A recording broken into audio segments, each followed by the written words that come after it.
Solicita a comissão do plenário leitura da ata da sessão anterior. Ata da 34ª Sessão Ordinária do Tribunal de Contas do Estado de Alagoas. Aos 27 dias do mês de setembro do ano 2022, no plenário das sessões do Tribunal de Contas do Estado de Alagoas, sua presidência, do excelentíssimo senhor presidente, conselheiro Otávio Lessa de Geraldo Santos, reunidos os senhores conselheiros, vice-presidente, conselheiro Fernando Ribeiro Toledo, conselheira Rosa Maria Ribeiro de Albuquerque, conselheiro substituto Alberto Pires Alves de Abreu, conselheiro substituto Sérgio Ricardo Maciel, conselheira substituta Ana Raquel Ribeiro Sampaio Calheiros. O Ministério Público de Contas esteve presente e representado pelo doutor procurador Ricardo Schneider Rodrigues. Havendo número para deliberar, o excelentíssimo senhor presidente declarou o nome de Deus aberta a sessão, solicitando a leitura da ata da sessão anterior, que foi aprovada. Não houve matéria na hora do expediente, passou-se para a ordem do dia. Relatora a conselheira Rosa Maria Ribeiro de Albuquerque. TC 1993-2008, retirado de pauta. Relator o conselheiro substituto Alberto Pires Alves de Abreu. TC 13.480-2014, descumprimento de obrigações, aprovado acórdão 120. TC 43.17-2015, retirado de pauta. Relatora conselheira substituta Ana Raquel Ribeiro Sampaio Calheiros. TC 79.20-2011, recurso de reconsideração, aprovado acórdão 121. Não havendo mais processo a relatar, o excelentíssimo senhor presidente facultou a palavra, não havendo quem quisesse fazer uso. Em nome de Deus, encerrou a sessão, convocando-se para a próxima no horário regimental. Em discussão a ata. Em votação. Conselheiro Fernando. De acordo, presidente. Conselheiro Rodrigo. Alberto. De acordo, senhor presidente. Aqui os dois participaram, a Raquel e o Sérgio. De acordo, senhor presidente. Ok. Aprovado. Tem alguma coisa para a comissão do momento aí, né? Então está facultada a palavra às senhoras conselheiras, senhores conselheiros, doutora Estela, retornando de férias, que queira fazer uso da palavra. Senhor presidente, eu gostaria primeiro de dar as boas-vindas à doutora Estela, depois das suas férias, e parabenizar a todos pela grande festa democrática que aconteceu no país, com as eleições gerais, e parabenizar a todos os eleitos e a todos aqueles que participaram dela também, senhor presidente. É um momento importante cívico para o país. Eu gostaria de deixar registrada essa nossa participação aqui, nosso comentário com relação a essa brilhante festa democrática que aconteceu no Brasil no domingo próximo passado. Parabenizar a todos os vencedores e a solidariedade daqueles que participaram e não tiveram sucesso. Exatamente. Fernando. Doutora Estela. Na verdade, eu queria só esclarecer que eu não estava de férias. Na verdade, eu e o procurador Ricardo, nós fizemos uma permuta temporária para compatibilizar outros compromissos. Ele ficou fazendo pleno, eu fiquei fazendo a sessão da Câmara. Mas gostaria de parabenizar também todos os eleitos, desejar aí uma gestão que seja em prol do interesse público por parte de todos. É verdade, eu acho que o pleito sempre eleitoral ele é importante por várias reflexões, né? E cada cidadão, cada pessoa tem o seu direito de entender da melhor forma possível o que é melhor para o país, para o Estado, para a sua sociedade como um todo.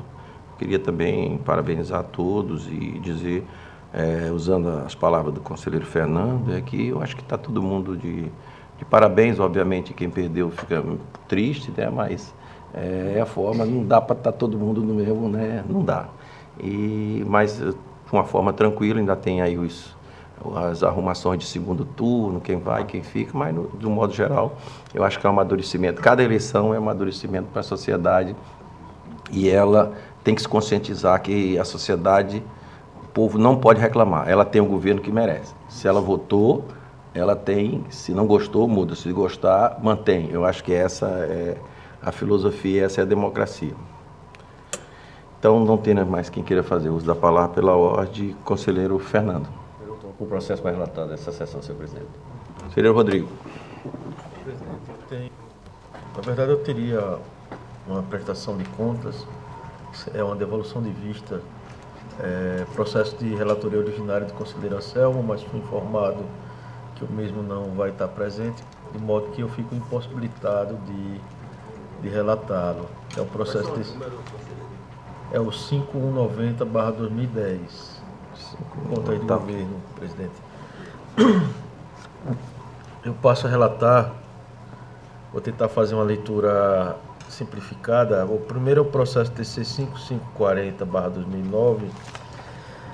É uma consulta, senhor presidente, formulada pelo senhor Reginaldo José de Andrade em maio de 2009, então prefeito do município de Barra de São Miguel, buscando esclarecimentos como a forma de se proceder em face de situação contábil irregular encontrada após a assunção, por determinação judicial da chefia do Executivo.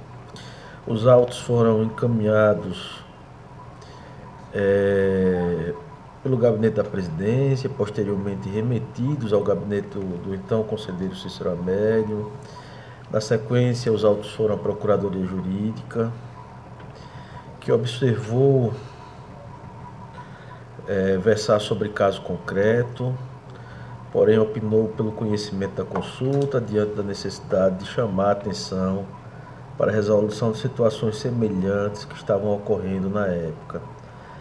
Posteriormente, os autos foram encaminhados ao Ministério Público de Contas, que emitiu o parecer de número 2187/2022, subscrito pela doutora procuradora Estela Barros Lima Mero Cavalcante, que opinou pelo não conhecimento da consulta, em razão de não subsistir dúvida após o decurso de 13 anos e também em razão do falecimento do gestor consulente.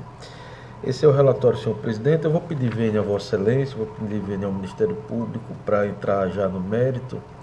Nós estamos encampando o pronunciamento do Ministério Público e trazendo voto pelo não conhecimento da consulta, por se tratar de fato concreto, em razão também do falecimento do gestor, pelo decurso do tempo, de modo que nós estamos não conhecendo da consulta e determinando o arquivamento da mesma. É como estou votando, senhor presidente. Em discussão, doutora, quer falar alguma coisa? Não, vou só ratificar a manifestação que consta dos autos, né? É uma consulta muito antiga, de 2009. A situação fática que embasou a dúvida não mais existe e o gestor que dirigiu o questionamento ao TC faleceu. Então, eu acho que não existe sentido em dar prosseguimento a uma denúncia que foi protocolada há mais de 13 anos. E quando esse procedimento, né, ele inclusive tem uma tramitação preferencial aqui pelas normas internas do tribunal, justamente porque ele visa responder uma dúvida imediata do gestor ali na sua conduta cotidiana na gestão. Então, assim como a gente já se manifestou em outros casos, o MP opina pelo não conhecimento. Em discussão, o processo relatado. Em votação, Rosinha. Em votação, conselheiro Alberto. Com o relator, senhor presidente. A conselheira Rosa está chegando agora, não vai. Conselheiro Fernando. Acompanho o relator, senhor presidente. Aprovado. Senhor presidente, eu trago para relatar o processo TC de número 11.584/2010, também na mesma linha. Uma consulta formulada pelo senhor Fábio César Jatobá, em maio de 2010, então prefeito do município de Roteiro, por meio da qual indaga o entendimento sobre a possibilidade de contratação direta de advogados especialistas por entes da administração pública, sem exigência de processo licitatório, e caso essa contratação seja possível, se o ente público poderia utilizar para o pagamento de honorários advocatícios o critério de produtividade. Os autos foram recebidos pelo gabinete da presidência, posteriormente foram remetidos ao gabinete do então conselheiro Ginaldo Bulhões Barros. Na sequência, os autos foram à Procuradoria Jurídica, que opinou pelo conhecimento da consulta, em face basicamente da legitimidade do consulente e do atendimento aos demais pressupostos de admissibilidade. Em razão do grande lapso temporal, nós determinamos, através da decisão simples de número 73/2018, a expedição de ofício ao atual gestor para se manifestar acerca do interesse no prosseguimento do feito. Porém, após consulta com a sessão de protocolo, foram informados que não foi localizada a resposta do gestor.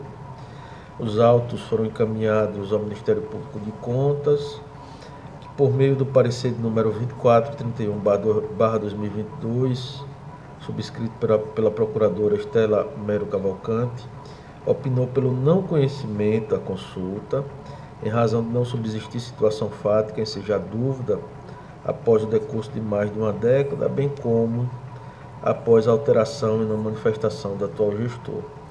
Eu vou pedir vênia a Vossa Excelência e ao Ministério Público, senhor presidente, para entrar logo no voto. Nós estamos encampando o entendimento do Ministério Público de Contas e trazendo voto no sentido de não conhecer a presente consulta em razão do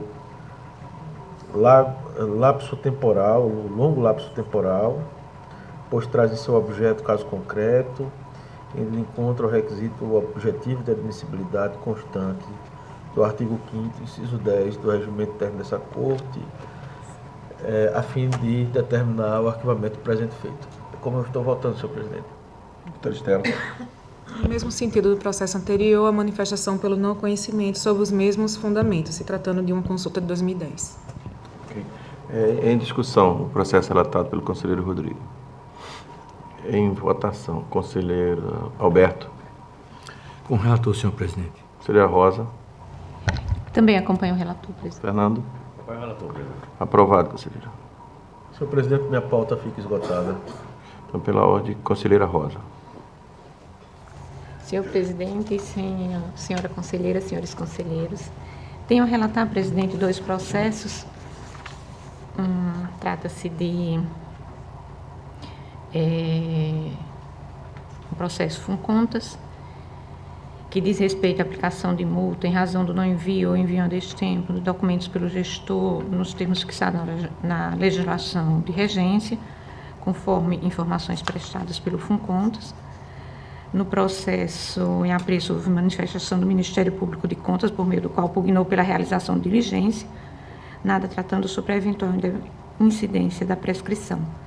Não obstante, o pedido de diligência formulado pelo Ministério Público de Contas, entendemos em observância aos princípios da segurança jurídica e principalmente da duração razoável do processo, por deixar de acolhê-lo para, ao invés disso, reconhecer a ocorrência da prescrição intercorrente, anterior ao acordo 1335/2017, e declarar a nulidade deste, ensejando a extinção do feito, com resolução de mérito, ficando o recurso prejudicado.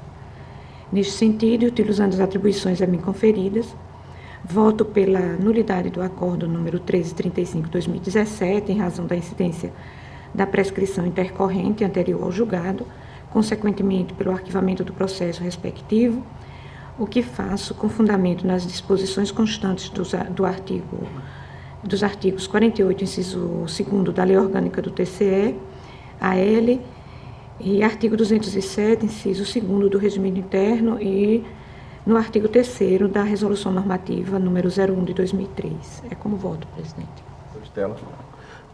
Tendo sido verificado pela conselheira relatora a ocorrência da prescrição intercorrente, não haveria sentido em prolongar a instrução do feito, devendo ser reconhecida a matéria de ordem pública. Em discussão, o processo relatado pela conselheira Rosa. Em votação, conselheiro Fernando. Acompanho a relatora, presidente. Conselheiro Rodrigo. Também com o relator, presidente. Conselheiro Alberto. Com o relator, senhor presidente. Aprovado, conselheiro.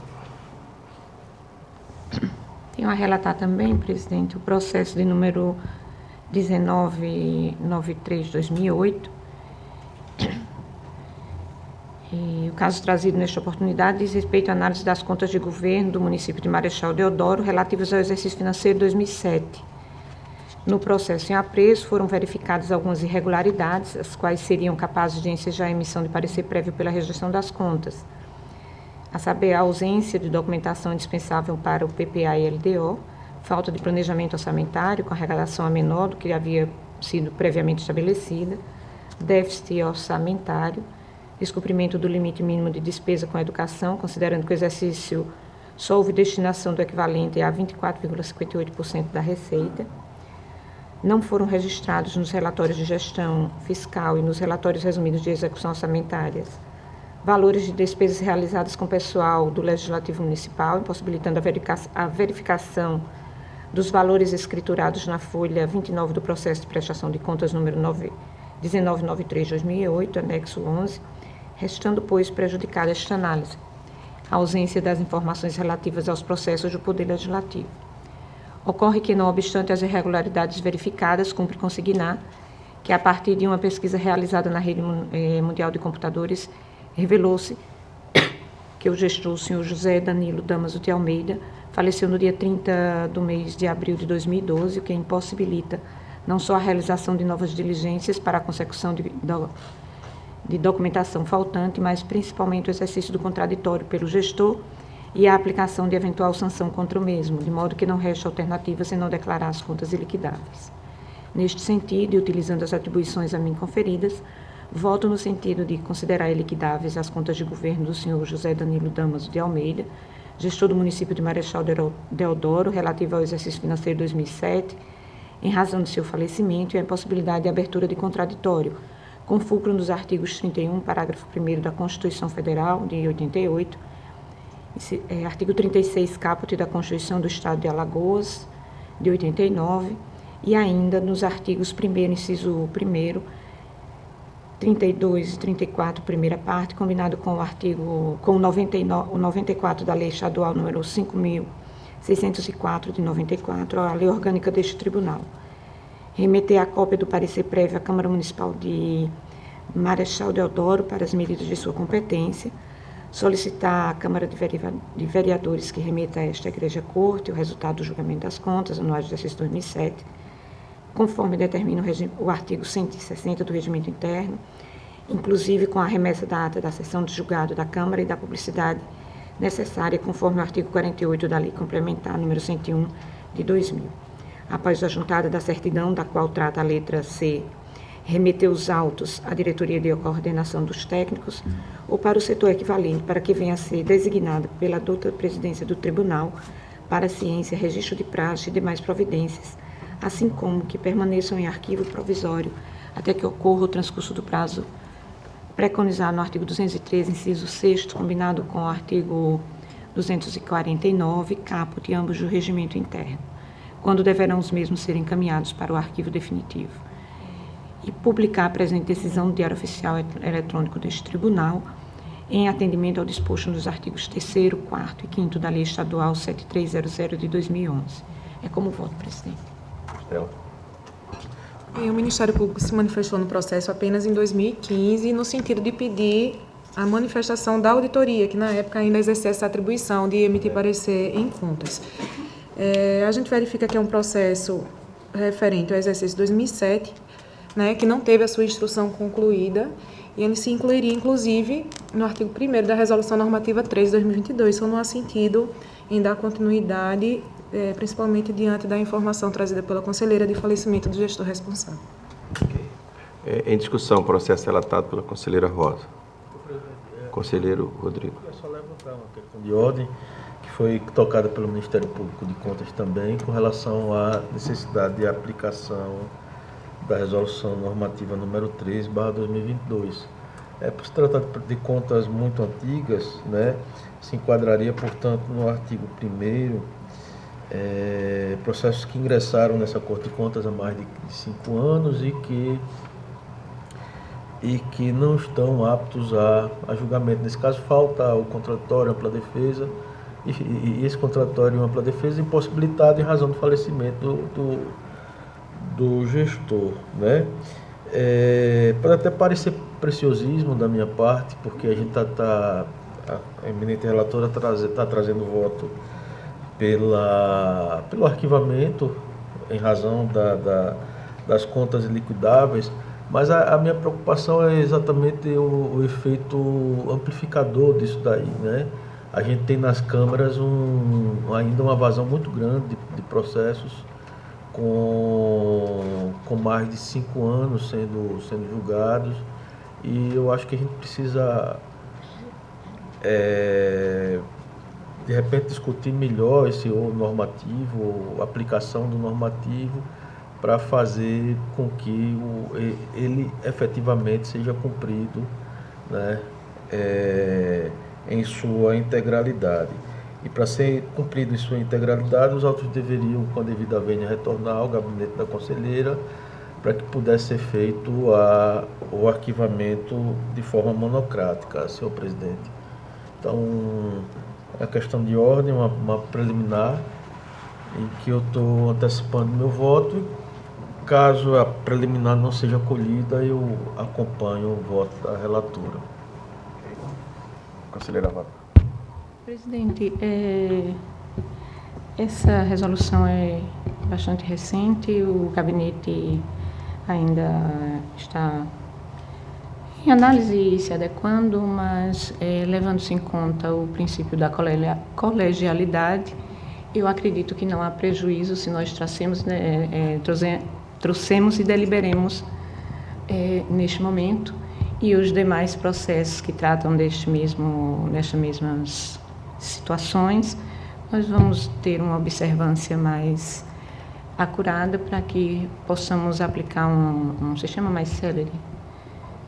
Mas solicito Vossa Excelência que, levando-se em conta o princípio da colegialidade e não havendo prejuízo, que seja colocado em discussão e votação. Ok. Eu acho que a conselheira Rosa, eu acho perfeita as suas colocações. Eu acho que ela não vai mudar nada. E agora a ideia dessa resolução é exatamente para agilizar monocraticamente já ser feito. Mas o conselheiro Rodrigo já votou e está realmente já de acordo com Vossa Excelência. Conselheiro Fernando. Senhor presidente, com as ponderações, que eu estava tendente, inclusive, a aderir à situação de retirada, porque nós já fizemos isso em processo anterior, solicitar a retirada de hipótese para que o relator pudesse fazer o arquivamento monocrático, uma vez que agora a votação estava em outra linha, uma linha de rejeição de contas. No caso da conselheira, está na mesma linha da resolução, pelo arquivamento. Portanto, eu acompanho, porque não tem prejuízo com relação à nossa resolução. Acompanho a relatora. Ok. A conselheira Vossa Excelência. Sim, presidente, eu estava ouvindo do gabinete, eu também entendo da mesma forma que os conselheiros, a conselheira Rosa, e também acompanho a relatora, presidente. Pronto, conselheiro Alberto. Com a relatora, senhor presidente. Aprovado, conselheira. Continua com a pauta. Desta forma, esgota-se a minha pauta, presidente. Ok. Então, pela ordem agora, conselheira Maria Cleide. Senhor presidente, senhoras conselheiras, senhores conselheiros, membro do Ministério Público, doutora Estela, que oficia nesta corte, eu tenho apenas um processo, presidente, a relatar neste momento, é o processo TC de número 8873/2012. Esse processo, ele trata de sanção aplicada à senhora Quitéria Alberto do Nascimento, prefeita à época do município de Mar Vermelho, conforme devidamente identificado nos autos, pelo descumprimento da instrução normativa de número 2/2010, referente ao envio fora do prazo da remessa do SICAP, correspondente ao PPA, LDO e LOA, gerando aplicação de multa decorrente do Acórdão 253/2013, aprovado pelo Pleno desta Casa, na sessão realizada no dia 16 de maio de 2013. Por intermédio do processo TC de número 10588/2013, a referida gestora apresentou defesa ao citado acórdão, alegando, em síntese, que o não envio se deu em razão de dificuldade técnica operacional, impossibilitando a remessa dos citados documentos de forma tempestiva. Objetivando a devida instrução processual, em atendimento ao normativo legal vigente, em especial o regimento interno desta Casa, os autos foram encaminhados ao Ministério Público de Contas deste tribunal para análise e emissão de parecer, que se manifestou por intermédio do parecer de número 15227/2020. Esse é o relatório, presidente. Doutora Estela. E a manifestação do Ministério Público nos autos é no sentido de reconhecimento da prescrição intercorrente. Conselheira Maria Cleide. Desta forma, cabe destacar que os presentes autos não tratam de prejuízo ao erário, mas de imputação de débito ao gestor, decorrente de aplicação de multa promovida por esta Corte de Contas, embasada nos normativos legais vigentes, haja visto o descumprimento das obrigações. Então, antes exposto, no uso das atribuições legais e regimentais, decido trazer os presentes autos para apreciação deste Pleno, por se tratar de recurso de acórdão prolatado por este plenário, pelo reconhecimento da prescrição, considerando a data do fato gerador, afastando qualquer prosseguimento processual, haja vista a incidência prescricional, estando prejudicada a pretensão punitiva. Então, eu voto dessa forma, presidente, pela prescrição, como já manifestou aqui o Ministério Público. Ok. Em discussão o processo relatado pela conselheira Maria Cleide. Em votação, conselheiro Fernando. Com a relatora, presidente. Conselheiro Rodrigo. Com a relatora. Conselheiro Alberto. Com relatora, senhor presidente. Conselheira Rosa. Também acompanho, presidente. Aprovado. Aprovado, conselheiro. É o que tenho a relatar, presidente, encerro minha pauta. Então, pela ordem agora, conselheiro Alberto. Senhor presidente, senhoras conselheiras e conselheiros, Procurador-Geral do Ministério Público, todos que nos assistem. Peço até desculpas desse pleno, mas esse processo foi pautado equivocadamente aqui para este colegiado. Portanto, eu peço a retirada de pauta do processo 6513 de 2017. E assim encerro minha pauta, senhor presidente. Conselheira Raquel. Senhor presidente, senhoras conselheiras, senhores conselheiros, doutora Estela, representando o Ministério Público de Contas. Senhor presidente, eu também só tenho um processo para a pauta de hoje, que é o processo TC 10.850 de 2015, que trata de um recurso de reconsideração que foi interposto pelo senhor Pedro Henrique de Jesus Pereira, em face do acórdão de número 1138 de 2008, que registrou a aplicação de multa ao gestor da Prefeitura Municipal de Teotônio Vilela, pelo não envio no prazo regulamentar de tribunal da primeira remessa do SICAP, descumprindo assim a Instrução Normativa número 2 de 2010. Tentando dar uma resumida na situação, senhor presidente, foi aplicada multa a esse gestor em 19 de junho de 2018 e ele só fora citado a respeito dessa aplicação de multa no dia 11 de março de 2022, portanto, tendo transcorrido mais de 3 anos entre a decisão e a sua citação. Então, dessa forma, ele entrou com recurso no dia 16 de março de 2022, alegando a incidência da prescrição. O parecer do Ministério Público de Contas é no mesmo sentido da incidência da prescrição pelo arquivamento dos autos e a minha proposta de decisão é no mesmo sentido. Doutora Estela.